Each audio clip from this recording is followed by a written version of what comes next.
And welcome back to Top 10 and the Worst. Designated hitters, there was a time that DHs were only one league. That was bad. The designated hitter, now prevalent in both leagues. Very important position. Some teams still use it as a rest day spot. Some guys have it locked down. I'll tell you what, the tiers at this position. The high is high, the low, yee. And there's one young guy I really like. These guys get judged on hitting. That's literally the whole thing. They don't play the field. That's pretty wild. At number 5, it is Eloy Jimenez from your Chicago White Sox. Sneaky, one of my favorite players in baseball. I think there's going to be a day when we just pencil him in for 40 home runs a season, and that's not a number you're supposed to pencil in. He's had some injury problems. I think it's all coming together. The more I've done these, the more White Sox I like. Eloy's an absolute stud. Swag. Chain hanging out. The chest is there. Stupid power. Breakout. Number 4, Giancarlo. Let the rhythm take you over, Giancarlo. Number 4, prove me wrong. Giancarlo Stanton's been doing it for a long time. He might be chasing down 500 major league home runs. He had the injury bug down the stretch that really killed his number. People forget All-Star Game MVP, Giancarlo Stanton last year. One of the true sluggers in the game. Give me 140 games, and he will give you 42 homers.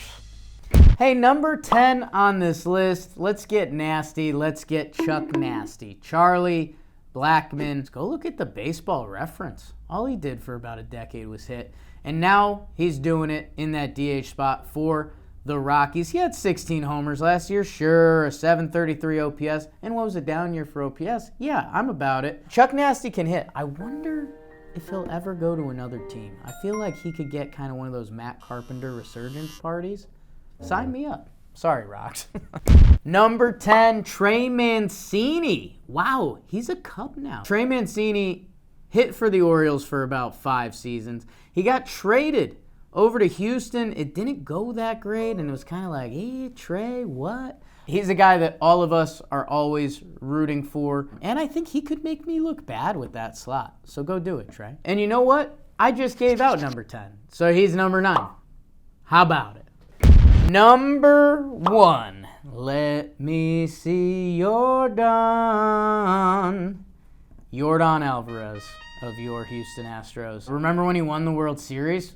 He hit that home run, like over everything, off of the guy that threw a million miles per hour. He hit 37 homers last year. That was the most. 97 RBI, that was the most. 95 runs, that was the most. 1 stolen base, tied for 20th, so we're working on it. One of the best young hitters to ever play the game of baseball. Please know and love Yordan Alvarez. That's all I ask from the lab. Number 6, how about old reliable JD Martinez? He had an interesting move. Did you know he's now a Dodger? And the Dodgers usually don't make bad bets. JD Martinez put up a very JD Martinez season last year. 16 homers, sure. 274 batting average, a 70-90 OPS, and he kind of limped into the finish line. He started off hot last year. The guy's a professional hitter. He got linked up with his old hitting coach. People love those stories. JD Martinez knows how to hit, and he's on the Dodgers, so I'm gonna buy that stock. All right, number 3, it's Matt O'Clock. I feel like we haven't gotten real mad on this list in a while. I'm putting Bryce Harper. You heard me hesitate. I hate it. He was kind of injured last year. Helped bring the Phillies to the World Series. He plays the game the way it's supposed to be played. I'm being sad because he doesn't deserve to be third on like any list. Like hair? No. Hair flips, intensity. Best outfits in the game. Watch how coordinated it is. That doesn't just happen. I'm sorry, Phillies. I really am. With 8, we're going with the big boy. Daniel Vogelbach deserves a little more respect. He's hit for a couple years now, a 793 OPS last year. That is no joke at all. He's like a guy on the Mets that we don't talk about. He deserves a little more love. And with that being said, did I just have him at 7 or 8? 8. I've got a young buck ahead of him who might not deserve it. At number 7, Pasquatch. Vinnie Pasquantino, huh?